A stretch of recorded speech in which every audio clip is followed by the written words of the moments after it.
I guess it's part 4, part 5. I don't even know, lock count.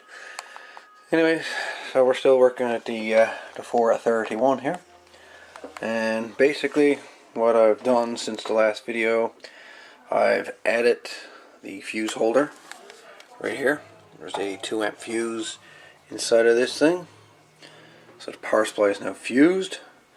I've also went ahead and replaced the volume control right there.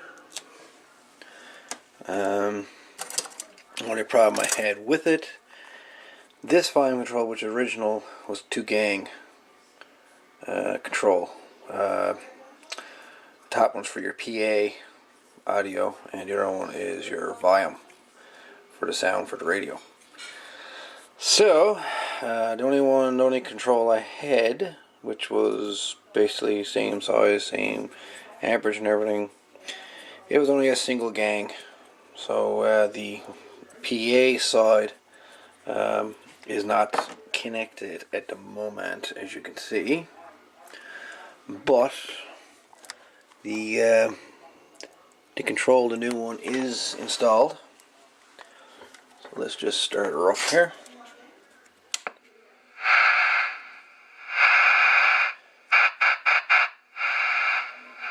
And it works fine. All the channels are still working.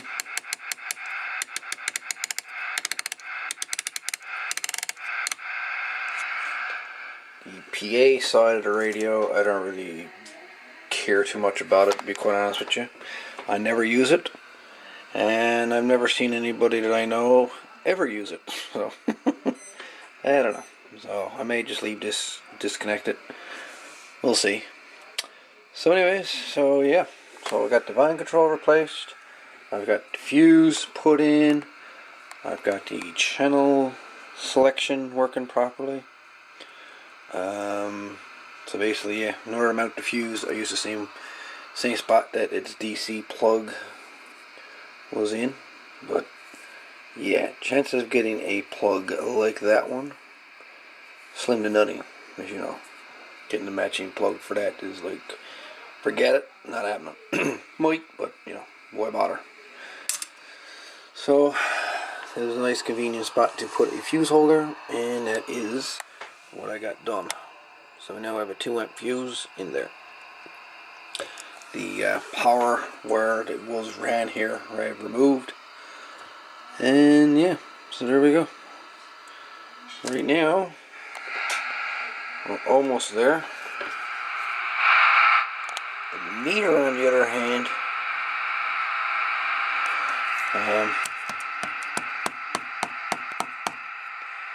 don't know. The meter's good or bad. I really don't know. It's hard to get at it where it's right in there. And it looks like this piece of foam right here is what holds that in place, I think. Don't look like there's any screws there that I can see. Not sure how that meter is held in place yet, but in any event, I just got to secure this wiring here, and well, I guess you pretty much complete it.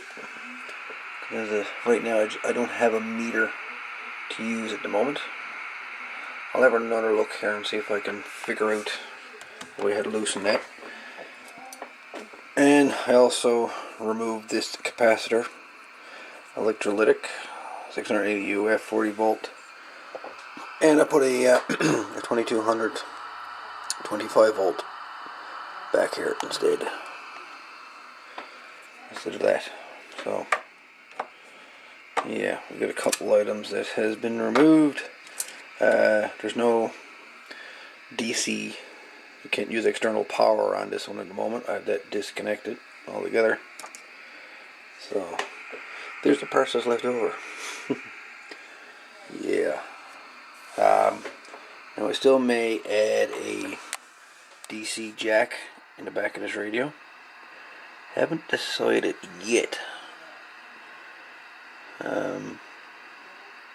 if I'm going to bother with that or not, to be quite honest with you.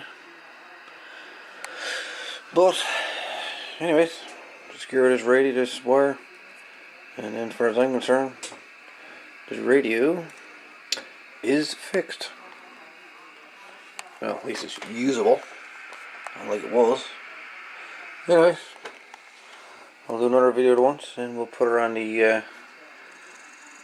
old watt meter here, and see what she's doing for power and modulation. Anyways, there we go. So I'll see you on the next video, boys.